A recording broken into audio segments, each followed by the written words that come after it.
Olá pessoal, tudo bem? Aqui é o professor João Inocêncio. A gente vai trabalhar nesse semestre aqui com o meu livro, certo? Direito para Gerentes, Contadores e Administradores, esse período agora.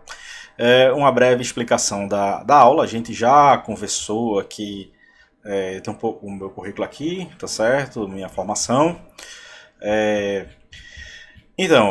Esse livro daqui, na verdade, é uma compilação de aulas, das aulas que eu já venho dando nas instituições que eu leciono, certo? E daí eu resolvi compilar nesse livro aqui, né? É um livro introdutório, isso aqui não é aprofundado, certo? Fique claro, a gente não vai estar trabalhando aqui com um livro aprofundado de direito, mas um direito direcionado para você que é gerente, administrador, contador, certo? A gente menciona aqui na maioria das faculdades de negócios, né? Assim, business, né? A gente fala business, né? No exterior, o nome é esse. Não adianta florear muito. A pessoa que é formada ali em administração, contabilidade, na área de turismo, né? Tudo isso é considerado business, né? Vocês não estão distantes disso. Então, assim, entender um pouco a área de direito, ele vai facilitar a sua tomada de decisão. O que é uma tomada de decisão? A gente chama de decision making. A tomada de decisões é o processo que você ali vai estar apto a tomar as melhores decisões para o cargo que você ocupa, certo?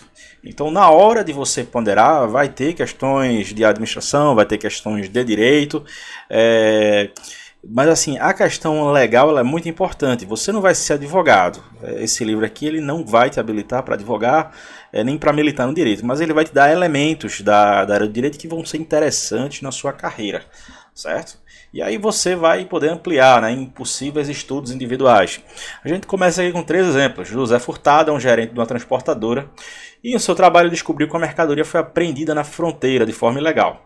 Como ele não tinha conhecimento de que mercadorias não poderiam ser apreendidas como condição para pagamento de imposto, certo? Ela pode ser apreendida ali, o fiscal pode dar pena de perdimento e por aí vai, mas muitas vezes o fiscal ele apreende a mercadoria ali para forçar ali o empresário a pagar o imposto, né? A gente chama isso de sanção política. E aí ele pagou uma multa extorsiva e liberou a mercadoria. Não sabe ele que, por exemplo, ele poderia ter conversado com o advogado, né, para poder resolver o problema dele, para ele não ter ali de desperdiçar o dinheiro da empresa tão suado. Logicamente, depois ele vai poder entrar com ação, dizer que a multa foi extorsiva e tal, mostrar os balanços da empresa, né? Porque assim, se a gente fala de empresa grande, tipo a Apple, a Google, ela paga uma multa com muita folga, né? Mas muitas vezes a empresa é pequena.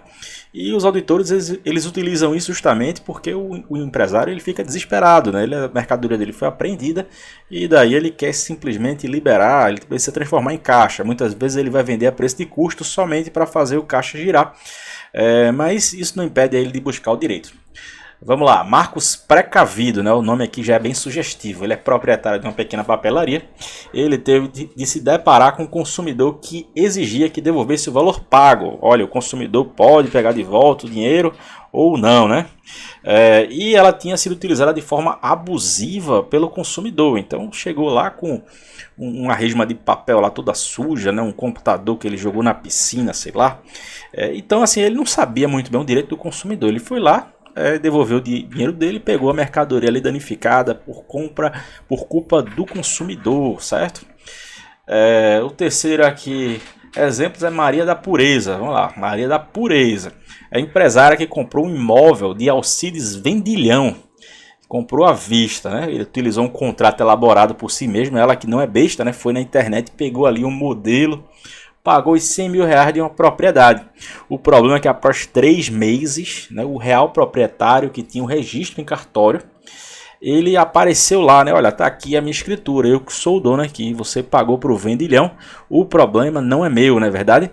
A propriedade é minha, o vendilhão tinha ocupado, por aí vai. Então assim, a Maria da Pureza, ela esqueceu, né? Ela tem uma mentalidade pura, ela esqueceu ali de que a propriedade ela necessita necessariamente, falando de imóvel, ela tem que estar no registro de imóveis, né? Ela não puxou ali as matrículas ali necessárias, né? Puxou a matrícula do imóvel, porque na matrícula a gente tem a vida inteira do imóvel, né? Sabe de onde ele veio até onde ele está indo ali, certo? Então ela não viu isso, quis economizar, ela que não é besta, né, economizou os R$ 100 da certidão que ela poderia ter pago e saber que o imóvel não era do vendilhão. Na verdade, o imóvel era do proprietário, né? Entre essas causas aqui e outras, a gente vai ver que você, como um gestor, você vai se deparar com situações como essa, né? Uma mercadoria presa, uma questão de consumo, e você vai precisar, naturalmente, ampliar o seu consumo, né? O seu conceito, né? Você que é de determinada área, você precisa estar ciente de que, dependendo da área que você trabalha, muitas vezes você vai ter de dominar a legislação. Certo? Eu não sei qual área que você trabalha, que você pretende trabalhar, onde você vai chegar, mas aqui nesse curso a gente vai ter os elementos para a gente não sair do zero, não é verdade? E é o seguinte, o ideal é que o gerente, né, ele possa resolver sem judicializar. Então, se ele tiver um conhecimento prático do direito, ele não vai precisar passar por um juiz, ele simplesmente vai saber ali lidar com o cliente, ou então vai entrar em contato com um advogado habilitado. Na verdade, se é uma questão tributária complexa ali que ele entende muito pouco, ele pode consultar um tributarista. Se é uma questão referente a imóvel, a depender do valor da compra, é melhor você pagar ali uma consulta ali para um advogado especialista na área de direito de consumo do que ter uma dor de cabeça, né? Vai que aparece o dono aí, não é verdade? E assim, eu sugeri alguns tópicos que alguns desses estão nesse curso aqui, outros não. Então você vai ter uma noção de algumas sugestões aqui de coisas que você deveria estudar, dependendo da área que você vai trabalhar. Então a gente citou aqui direito ambiental, responsabilidade, política de preservação, né? Você que trabalha aí numa empresa, que trabalha com obras, é interessante verificar isso.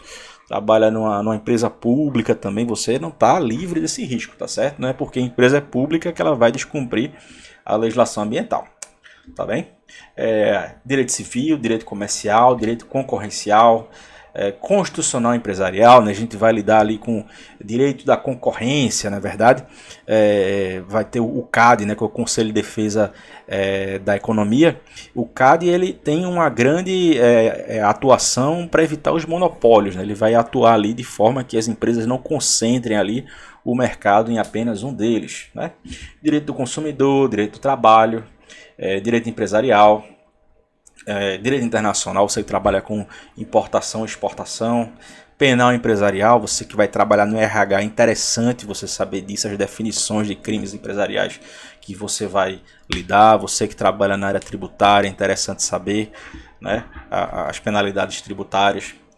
Direito processual civil, você que trabalha na área de relacionamento da empresa ali com consumidores, você pode estar diante de uma situação em que você vai receber uma citação de um processo. Como é que eu procedo aqui? Daí é interessante você ter um conhecimento de processo civil.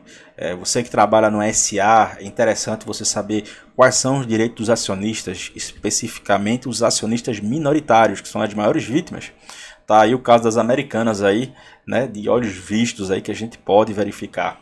Tá? Direito tributário, ética e responsabilidade, né, são questões cada vez mais demandadas aí para os profissionais do século XXI, né, a gente chama de capitalismo 4.0, indústria 4.0, a gente está diante de uma sociedade em que os profissionais são multidisciplinares e cada vez têm de ser treinados para tomar decisões em situações difíceis. Certo? Se você quer ter um cargo interessante, você tem de estar preparado para essa nova realidade. Certo? Então, nessa disciplina, a gente vai ter pílulas dos diversos temas e conceitos básicos para que você consiga, daqui adiante, conseguir alçar novos voos. Tá certo? A gente citou isso na aula, na última aula. O conhecimento, ele é uma atividade solitária. Você, quando for fazer o concurso, quando você for fazer a seleção, você vai estar sozinho. Então, para bem ou para mal, é uma rotina, uma vida solitária. A vida intelectual, ela é uma vida solitária. E você tem de aprender com a solidão dos estudos a se aperfeiçoar, a ser o melhor profissional, alguém que traga valor para a sociedade, certo? Então, essa aqui é a introdução da nossa cadeira e do nosso livro, texto que vamos trabalhar durante o semestre. Beleza?